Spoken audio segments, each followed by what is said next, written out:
Guys, to game number 4 of this StarCraft replay live session. This 2020 is the first one we had this year, and it's good to be back to our roots, good to be back with the community. And this time, gonna be on to Simulacrum. First things first, on the top left, it is gonna be our Yellow Zerg GeoHen versus his opponents of the same nationality. It's a name you already know. We've seen his replay early on into the night. It's gonna be the Red Protoss of eXoDaSh playing on the bottom right. So Simulacrum, man, this map. 3 bases are safe. Anything outside of that is gonna be one-way risk, especially against Zerg to begin with. The Zerg Swarm enjoying so much of this open space, move around as much as possible, run, scamper, be free like wild animals. But right now, eXoDaSh will be getting the scout out already. GeoHen has started things off with that hatchery first. In the meantime, we are gonna get that gateway on. GeoHen will be expecting, of course, eXoDaSh to go into a 2-base scenario just to keep up. And you really see the dynamics of PVZ. It really has to be, or anything against Zerg to begin with. It has to be you trying to catch up in terms of the economy, you trying to catch up, you trying to even things out. Because if you let the numbers of the Zerg... Oh, the Nexus in a bad spot! eXoDaSh, what are you doing? Shame. Shame. Shame, shame, shame, shame. Shame the probe. Follow the probe of shame, guys. Follow the probe of shame. At one misclick, 100 minerals. That could have been a Zealot. That could have been in the depth. But no. Probe of shame. Probe of shame, guys. Anyway, though, we are gonna get that gateway. Cybernetics core is gonna be there as well. Overlord, in the meantime, will be able to get the scout out, see the wall being built. And GeoHen probably not know that happened, but now he does. Now he does. Still the drone giving chase. The probe a little low already. Was doing a few of those mineral antics just to try and mitigate that mineral disadvantage to begin with. But maybe GeoHen will be wondering that Nexus is a little later than usual. The best of the best players are really those types who know when specific things should be online. And I've seen players, I've seen streams that basically what they've noticed, oh, this thing is like halfway later than usual. He might have something in proxy. And they're usually right. They're usually right.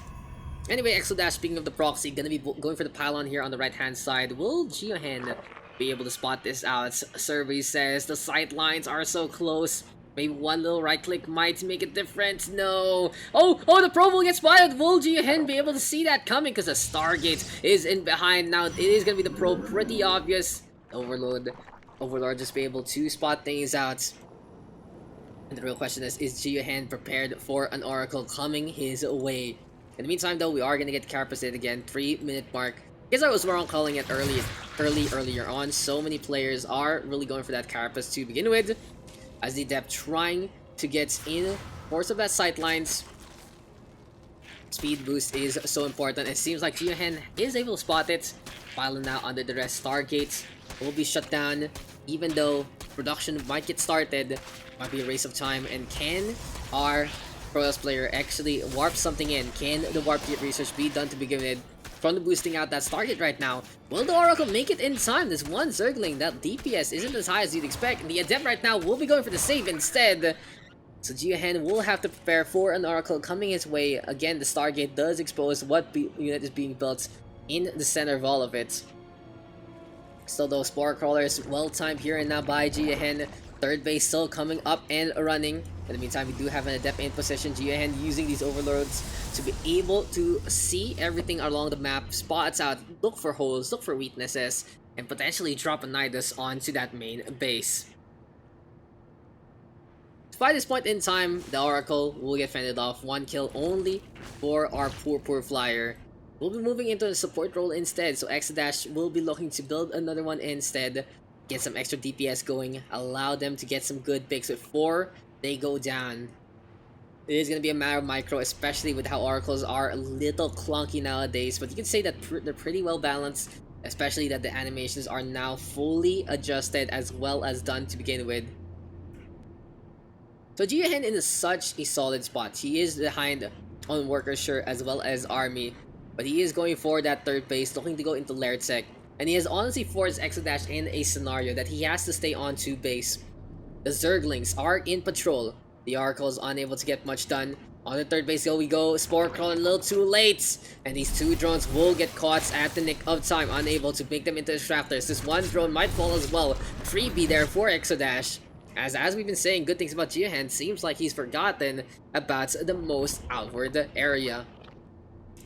So here in Simulacrum, it really does turn into a parallelism of sorts. This guy on the left, this side on the right. None of these bases will touch any time soon. Still though, interesting enough, GeoHen has not taken care of that Stargate. Instead, the Overlord gonna be able to get into the main base. Stalker will fend things off. Pylons here and now from eXoDaSh, looking to get as much precision as possible. But our Protoss player has forgotten about this one particular segment on the left-hand side. Finally, seems like my requests are being answered by both of these players, because GeoHen mopping up the pylon, mopping up the Stargates. And overall, we are going to see that Roach transition into the Reconstitution. Very important, of course, that mobility. So instrumental. Layered Tech will be accessing T2. +1s coming our way as well. And we are going to see the aggressive approach here from GeoHen. +1 on the melee as well as range. No carapace whatsoever. Means he is going to go for a mix and match of action. Hydraless, actually, to try and keep the reinforcements going. So all about mobility here for our Zerg players. So it is going to be Zerglings trying to pack a punch, buy some time, and allow the Hydras and Roaches to get more DPS going, as well as allow them to have less shots to go on. +1 on the melee means that these Zerglings pack a little more of the punch. And every single time that the Hydras and the Roaches only need to get one less shot going, it does mean that their start step will be more efficient, be able to find other targets along the way. Anyway, though, seems like it is going to be at SAP. We are going to have that Sentry Immortal composition here and now from eXoDaSh. A lot of gas investment. There's a lot of zealots here and now. How many structures does our guy have? How many warp gates does he have in behind? Because eXoDaSh having such a big army in behind already. Stasis Ward going to be able to stop these Zerglings along the way. Good move though from GeoHen. Oh, it's only the Zerglings that will be caught off position. And the eXoDaSh with the trash talk already. Calling it an easy time. Stalkers in behind as well. Freaking Sports Front Cycle going gone. Force Fields to try and catch out these Zerglings. Things look really difficult here for GeoHen. How will he respond? He's so behind right here, right now, in terms of that army supply. Still in a good spot in terms of the economy, though. And this is going to be basically eXoDaSh in a two-base all-in scenario. If his army falls here and now, he won't have really too much to reinforce. And GeoHen can go in for the kill of Force Fields right here, right now, trying to find some stragglers. Queens, though, able to just worm their way out of that one. And behind, eXoDaSh will just basically be using all the resources he has to get more and more reinforcements going. 1% though did fall a while ago, so eXoDaSh has to play the standstill game. That's a big loss actually. eXoDaSh will decide to back on out, and even if that third base did fall, there is another one already ready to go. So 3-base situation yet again here for Yellow Zerg. Not really much done on that Red Protoss attack. And that is a big thing, honestly. That is a big thing for many Protoss players that they don't understand, myself included. Like, okay, I cleaned up the base, but now I can't push in further, so I have to back on out. But then usually the Zerg has another base in production, so it just basically allows them to fully saturate that new one if the drones do get on out. Anyway, right here, right now, eXoDaSh playing into the middle line. I feel like this is not the best spot, honestly, for our Protoss player, because here on Simulacrum, it's a lot of advantage for the Zerg to be able to get this round, to get the swarm ongoing. Unlike his initial position earlier, able to take that high ground. Another thing that will help out eXoDaSh in this scenario is an observer, clean up the creep tumors, allow him to find a position, find an opening to stay on that upper echelon of positioning. Anyway though, Stalker's in behind already, trying to get away. One did fall already. Zerglings finding a small hole. Gonna be trying to find a poker too, not gonna get it. But right here, right now, GeoHen trying to build up on that army count. He feels confident in the workers already. 3-base pretty saturated. Going for that 4th revelation though. Spotting things out. Force Fields right here, right now. And as we said before, knowledge is power, and eXoDaSh is using it to a good degree. Allows his Force Fields to be even more efficient. Ravagers though will get caught on the other side. Zealous trying to march on in, unable to close the distance. And what are the upgrades here and now? +1 here for eXoDaSh. Nothing too much here for our Protoss. Besides that, it is only going to be warp gates. And interesting enough, no Twilight Council here and now from eXoDaSh. He's still trying to go for the attack, but he's floating a lot of minerals and gas. Could have gone into High Templar tech, could have gone some Archons, honestly. And it seems like the macro here for our Red Protoss slipping through the cracks. As I said it before, the 3rd base isn't going to be a safe call here for eXoDaSh, who will be forced to use the warp cycle of Adepts to take care of the circling run by. And this will just slow down this attack here and now from eXoDaSh. GeoHen in the meantime, setting up with the lurkers yet again. Looking to build as much as possible. In behind though, beautiful drop actually from eXoDaSh. Warp Prism, able to get some zealots going.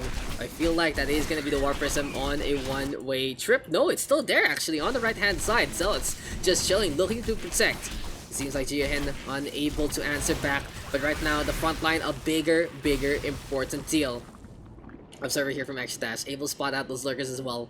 In behind, here we go with some Zerglings yet again, trying to go for a run by, trying to go for that third base. But beyond that, 4 robo facilities here from eXoDaSh. Still no Twilight Council. The charge and the blink gonna be so big factors that he's not working on. In the meantime though, Adepts was able to hold their ground, take care of these Zerglings perhaps. Still though, they're not really in the best spot. If eXoDaSh really wanted them to be efficient, he'd put them here. He already made the funnel to begin with, made a corner for them to hide in behind, get the free shots going. And the Zerglings a lot more efficient than you would expect to begin with. By this point in time, it is GeoHen playing the floating game instead. And he's trying to make a decision. Will he get more and more drones with these eggs? He has a lot of minerals in the bank. Can actually go for the saturation yet again. But still, he is going to go for that Spire Stack instead. Mulus might be helpful. Infestation Pit also going for the research. Get some more energy going here for Infestors. So basically, an Infestor that spawns gets a free fungal. And that might be the slowdown that our Zerg's farm needs. For the time being, eXoDaSh deciding to back on out. We'll go for a 4th base on that low ground. 4 robo facilities is something you cannot keep up with. This is 4 robos, all making immortals, as well as 1, 2, 3, 4, 5, 6, 7, 8 gateways. 1 more robo to go. 13 production structures. Sure, 3 base should be able to keep up with it. But I feel like just it's such a heavy investment, especially with the immortals to begin with. 275 actually. And a whole lot of gas to go for. Interesting approach here from eXoDaSh. He will have more and more immortals coming into the fray. The real question is, how will GeoHen respond? Can go for those lighter units instead. Make these immortals more of tanks instead of some heavy DPS. So less roaches, more into the Hydras, more into the Zerglings. Maybe might be able to see that Lurkers gets some extra DPS going. Anyway though, both sides at a standstill, taking their time. eXoDaSh really maxing out in terms of that immortal counts. Still hasn't gotten into the Twilight Council. Oh, he is gonna go for the Templar Archive, so he did go for the Twilight Council, but hasn't gotten any upgrades with it. Still though, Probes now in a spot of trouble. Cannon gonna get caught there, and then really forcing these Zerglings to run away. eXoDaSh playing Exterminator instead. And overall, it is turning into a 200-200 supply situation. Both sides at the 100 army already. GeoHen is quite behind though in that worker counts. And eXoDaSh just using all the minerals he can in the first place. Still though, he'll have a lot of gas to go. Beautiful force field now to separate the Zerglings. In the meantime, we will get a run on it, but the Immortals will try to mop things up, get those takedowns, and Probes back to their own business. So in this fight, it might be a situation where the observer position is all that matters. These lurkers, if they get in a proper spot, Spines are gonna be looking to rain on down of the parade of the eXoDaSh. Examination already, and here we go with the battle yet again. From above comes eXoDaSh. Force fields right here, right now. Still though, the Protoss in a good spot in that front line. Immortals getting some good DPS. GeoHen trying to survive. Lurkers in behind yet again, gonna be burrowing on up one more time. And the Observer right now giving chase. Beautiful force fields yet again here from eXoDaSh. Still though, it seems like we have been able to even things up because GeoHen catches out those probes to begin with. And right now, eXoDaSh is going for the push. He's asking if GeoHen can do more, can fight, can bring in the pressure. But the Protoss army looking for the insurmountable. 118 to 62. Can GeoHen actually make things happen? Battle now, laning on down, another warp cycle, and here comes the big blue balls of fury. The Archons right now glowing into the abyss. eXoDaSh in the meantime has gotten more and more of those upgrades, looking for +2, finally gonna get some charge lot as well. Will allow these units to be even more efficient. And our Protoss player at a 200 mark, looking for blood, looking for an army. The drone's trying to get on away, but will get caught before anything happens. Force field right now. shuts down the opening. Those poor drones will get taken down. Lurkers though, getting some good DPS from above. The Immortals actually taking a punch there. And in the meantime, GeoHen trying to find an opening. Archon right now all alone. That will fall. Good position honestly here for GeoHen. This will allow him to get more DPS going. And if eXoDaSh decides to send his whole army into that spot, those spines are gonna go for a heavy punishments. And behind all of this though, we have gotten tier 3 tech here for GeoHen. There's a lot of Broodlords waiting into the skylines, going to go for Adrenal Glands as well. In the meantime, Lurkers able to get the burrow on, and eXoDaSh caught in a pretty awkward position. Already, the high ground taken here by GeoHen. eXoDaSh trying to find the opening, trying to find the opportunity to march on yet again. GeoHen though gonna go for the attack already. In behind, gonna go for some DPS as well. And the Protoss army caught in such a bad position. Broodlords raining on down. eXoDaSh has to back on that. Goes for the recall on those Immortals, but just too late to save a bulk of the army. And what it looked like, GeoHen on the ropes. He turns the tables, turns the tides, flips the table, and throws it against his opponents. Able to buy so much time, and the Broodlords able to get in a proper position. Lurkers and Broodlords just going for as much DPS as possible. Finally, Blinkstalker here from eXoDaSh. But honestly, these upgrades could have been a lot more useful early on into the game. Charge Lot, as well as Blinkstalker, repositioning, movement, utility, as well as efficiency. All the Protoss needs to do is close the gap and find the opportunity to take care of these Lurkers, to take care of these Ravagers, to take care of these Broodlords, but it's just not happening. Too many Immortals and not enough time, not enough of that extra mobility. And sure, the Immortals are great. They get the barrier on. They're able to pack a punch as well, especially against armored. And they're able to hold their ground.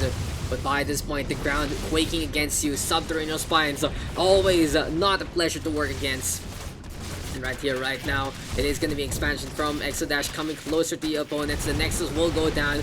More and more Immortals coming our way. Here we go with the Observer as well. By this point in time, no Robo Bay means no Disruptors, as well as no Colossus. They won't really be able to help as much in the first place. The Disruptors may be onto the Lurkers if they're still burrowed, but right now the Immortals are in a do or die situation. Stalker's not being ran on in yet again, but they're already taking such a big damage boom from those Lurkers to begin with. Broodlords able to hold their ground. Lurkers right here, right now. Here we go with the Roaches and the Ravagers yet again, and eXoDaSh losing everything that he cared for, everything that he thought. And GeoHen showing that when you don't quit, you are going to be able to come ahead. And there you go, Tino Ruanmo is someone's teaching this guy. GeoHen able to take care of this third base. eXoDaSh in the meantime finding what other reason to go on. It seems like there you go, Arthos' final will go down. I wonder who's this for. Is it Saipem teaching? Or is it Nux? Is it Ender? Funny stuff, but you know, that's what in-house things are for. Allow your proxy. The Observer saw, the Overseer saw a while ago. It's unfortunate. The Observer saw the probe running away, and there you go. GeoHen takes the victory. By this point in time, eXoDaSh can't really do too much there. He has such a big army. That's position. That fights on the high ground. Let him take the W. Well played there, two boats. I feel like if eXoDaSh just had the proper upgrades, he could have put it in. He could have won on the very start. That was such a good timing attack. 2 base all in, basically. 2 base all in a basic sense, but he got so much damage done. He got so much value. Able to get a position. I feel like when he wasn't able to get that new third base down, he should have gone back to the high ground. An early Observer would have helped.